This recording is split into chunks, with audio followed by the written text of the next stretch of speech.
Syrians sheer end of 50 years of Assad rule at first Friday prayers since government fell. Damascus, AP.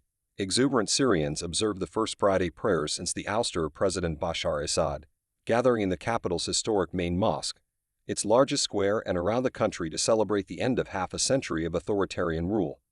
The newly installed interim prime minister delivered the sermon at the Umayyad Mosque, declaring that a new era of freedom, dignity, and justice was dawning for Syria. The gatherings illustrated the dramatic changes that have swept over Syria less than a week after insurgents marched into Damascus and toppled Assad. Amid the jubilation, U.S. Secretary of State Antony Blinken met with allies around the region and called for an inclusive and non-sectarian interim government. Blinken arrived in Iraq on a previously unannounced stop after talks in Jordan and Turkey, which back some of the Syrian insurgent factions. So far, U.S. officials have not talked of direct meetings with Syria's new rulers. The main insurgent force, Hayat Tahrir al-Sham, has worked to establish security and start a political transition after seizing Damascus early Sunday. The group has tried to reassure a public both stunned by Assad's fall and concerned about extremist jihadists among the rebels.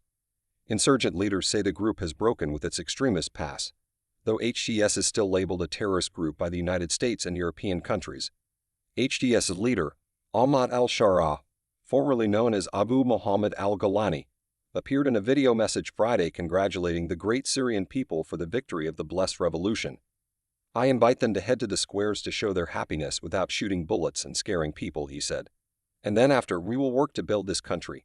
And as I said in the beginning, we will be victorious by the help of God." Huge crowds, including some insurgents, packed the historic Umayyad Mosque in the capital's old city, many waving the rebel opposition flag, with its 3 red stars, which has swiftly replaced the Assad-era flag with its 2 green stars.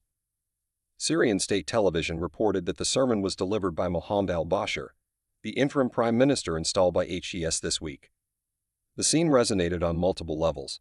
The mosque, one of the world's oldest dating back some 1,200 years, is a beloved symbol of Syria, and sermons there, like all mosque sermons across Syria, were tightly controlled under Assad's rule. Also, in the early days of the anti-government uprising in 2011, protesters would leave Friday prayers to march in rallies against Assad before he launched a brutal crackdown that turned the uprising into a long and bloody civil war. "I didn't step foot in Umayyad Mosque since 2011 because of the tight security controls around it," said one worshipper, Ibrahim al-Arabi. "Since 11 or 12 years, I haven't been this happy." Another worshipper, Kartaha, said there was fear and trepidation for what's to come. "But there is also a lot of hope that now we have a say and we can try to build." Blocks away in Damascus' biggest roundabout, named Umayyad Square, thousands gathered, including many families with small children, a sign of how, so far at least, the country's transformation has not caused violent instability. "Unified Syria to build Syria," the crowd chanted.